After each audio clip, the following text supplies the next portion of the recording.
എത്ര മാർക്ക് ലഭിച്ചവർക്ക് കേരളത്തിൽ MBBS admission ലഭിക്കും?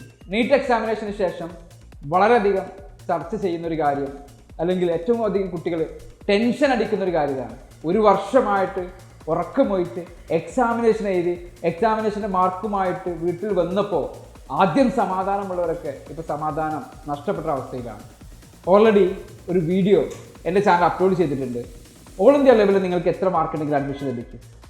ഇതിനുശേഷം പല വീഡിയോസുകൾ ഞാൻ റെഫർ ചെയ്തു, പല വെബ്സൈറ്റുകൾ റെഫർ ചെയ്തതിന് ശേഷം എനിക്ക് മനസ്സിലായ ചില കാര്യങ്ങളുമാണ് നിങ്ങളുമായിട്ട് പങ്കുവെക്കുന്നത്. ആദ്യം എനിക്ക് പറയാനുള്ളൊരു കാര്യം എന്ന് പറയുന്നത്, കേരളത്തിൽ നമ്മളെല്ലാ മലയാളികളും ഒത്തൊരുമിച്ച് നിൽക്കുകയാണെങ്കിൽ കുറച്ച് മാർക്ക് കുറഞ്ഞവർക്കും അഡ്മിഷൻ ലഭിക്കും. പ്രധാനമായിട്ടും നീറ്റ് എക്സാമിനേഷന് ശേഷം ഇനി അഡ്മിഷൻ ലഭിക്കുന്നതിലേക്ക് പോകുമ്പോൾ 3 ഫാക്ടറുകൾ നമ്മൾ അനലൈസ് ചെയ്യണം. ഒന്നാമത്തെ ഫാക്ടർ എന്ന് പറയുന്നത് എത്ര സീറ്റാണ് ആകെ ഉള്ളത്. രണ്ടാമത്തത് എത്ര കാൻഡിഡേറ്റ്സ് ഉണ്ട്. 3 പേപ്പറിൻ്റെ ഡിഫിക്കൽട്ടീസ് എന്തായിരുന്നതാണ്.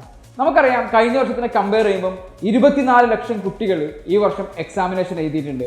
അപ്പോൾ നമ്പർ ഓഫ് കാൻഡിഡേറ്റ്സിൻ്റെ എണ്ണം കൂടുതലാണ്. ഒരു 30 കോളേജുകൾ മുതൽ 40 കോളേജുകൾ വരെ പുതിയ മെഡിക്കൽ കോളേജുകൾ വരാം, അല്ലെങ്കിൽ കുറച്ചും കൂടെ കോളേജുകൾക്ക് സീറ്റ് ഇൻക്രിമെൻ്റ് ലഭിക്കാം. ഇങ്ങനെയൊക്കെ ഒരു 6 മുതൽ 7% വരെ സീറ്റിൻ്റെ വർധനമാണ് ഈ വർഷം ഉണ്ടാവാൻ ചാൻസ് ഉള്ളത്. പക്ഷെ കഴിഞ്ഞ വർഷത്തിന് കമ്പയർ ചെയ്യുമ്പം ഏകദേശം 9.5% ആണ് അപ്ലിക്കേഷനുള്ള വർധനമെന്ന് പറയുന്നത്. അപ്പോൾ ഓൾറെഡി അവിടെ ഒരു വലിയ രീതിയിലുള്ള കോമ്പറ്റീഷൻസ് നടക്കുന്നുണ്ടാണ്. പിന്നീട് വരുന്ന മറ്റൊരു ഫാക്ടറിലേക്ക് വരുന്ന സമയത്ത് പേപ്പർ ഡിഫിക്കൽട്ടീസ് ആണ്.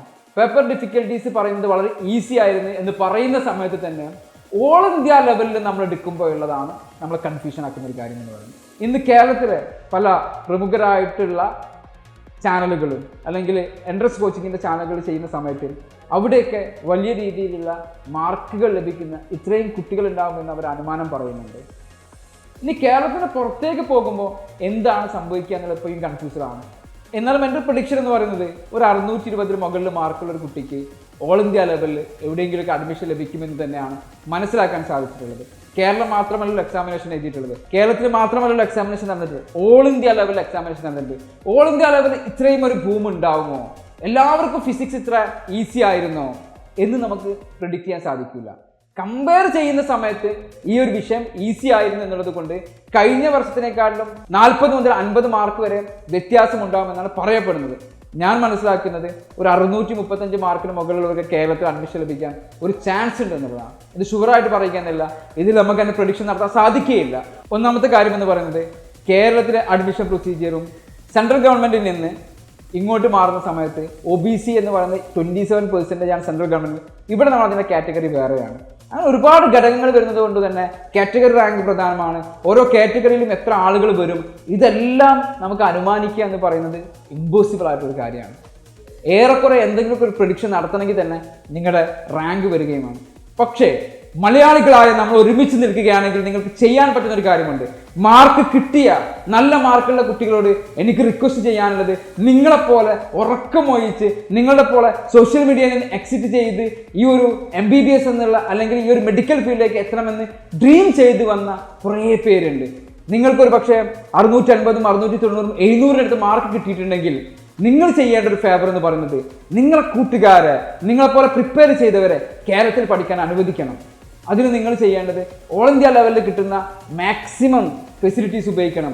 എയിംസിലേക്ക് പോകാൻ പറ്റുന്ന എയിംസിലേക്ക് പോകണം, ജിപ്മറിലേക്ക് പോകാൻ പറ്റുന്ന ജിപ്മറിലേക്ക് പോകണം. ഇനി കേരളത്തിൽ തന്നെ നിങ്ങൾക്ക് അഡ്മിഷൻ വേണമെന്ന് അത്രയും തീവ്രമായിട്ട് ആഗ്രഹമുണ്ടെങ്കിൽ നിങ്ങൾ ഓൾ ഇന്ത്യ കോട്ടയുടെ ആ ഒരു ഫെസിലിറ്റീസ് ഉപയോഗിക്കണം.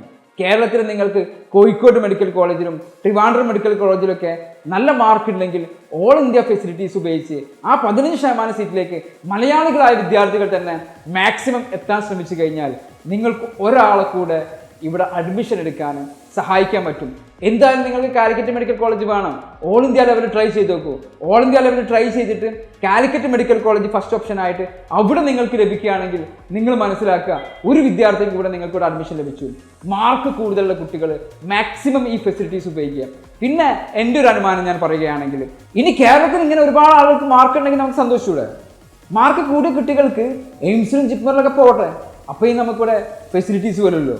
അത്തരം ആളുകൾ, അത്ര നല്ല മൗലാന ആസാദ് പോലെയുള്ള, അതേപോലെ തന്നെ ജിപ്മർ പോലുള്ള എയിംസ് ഒക്കെ പോലെയുള്ള ഏറ്റവും നല്ല NIRF റാങ്കിങ്ങിൽ വരുന്ന ഏറ്റവും നല്ല ഇൻസ്റ്റിറ്റ്യൂട്ടുകൾ നിങ്ങൾ സെലക്ട് ചെയ്യും. അപ്പോൾ സ്വാഭാവികമായിട്ടും എല്ലാവരുടെയും ആഗ്രഹം ഏറ്റവും ബെസ്റ്റ് ഇൻസ്റ്റിറ്റ്യൂട്ട് പഠിക്കാൻ. 20ഓളം എയിംസ് നമുക്കുണ്ട്, 2 ജിപ്മറുകൾ നമ്മൾക്കുണ്ട്, അല്ലാത്ത ഒരുപാട് ഫെസിലിറ്റീസ് നമ്മൾക്കുണ്ട്. ഇവിടെയൊക്കെ നിങ്ങൾ പഠിക്കാൻ വേണ്ടിയിട്ട് നിങ്ങൾ പ്രിഫറൻസ് കൊടുക്കും. നിങ്ങൾക്ക് മാർക്ക് ഉണ്ടെങ്കിൽ മാക്സിമം സെൻട്രൽ യൂണിവേഴ്സിറ്റികളോ, നിങ്ങൾക്ക് മാർക്ക് ഉണ്ടെങ്കിൽ മാക്സിമം ഓൾ ഇന്ത്യ ലെവലിൽ നടക്കുന്ന അഡ്മിഷൻ പ്രൊസീജിയറിൽ പങ്കെടുത്ത് അങ്ങോട്ട് മാറാൻ ഞാൻ റിക്വസ്റ്റ് ചെയ്യാൻ. അത് ഇവിടെയുള്ള ഒരുപാട് ആളുകളെ ഹെൽപ്പ് ചെയ്യാൻ സാധിക്കും. ഒരുപാട് കാര്യങ്ങളെ അതിജീവിച്ചവരാണ് മലയാളികൾ. നമ്മൾ മലയാളികൾ ഒരുമിച്ച് നിന്ന് കഴിഞ്ഞാൽ തീർച്ചയായിട്ടും ഇവിടെ ഒരു കുട്ടിക്ക് നിങ്ങൾക്ക് അഡ്മിഷൻ എടുത്തു കൊടുക്കാൻ സാധിക്കും. ഓരോ രക്ഷിതാവും ഓരോ വിദ്യാർത്ഥിയും നിങ്ങൾ സെൽഫിഷ് ആവാതിരിക്കുക.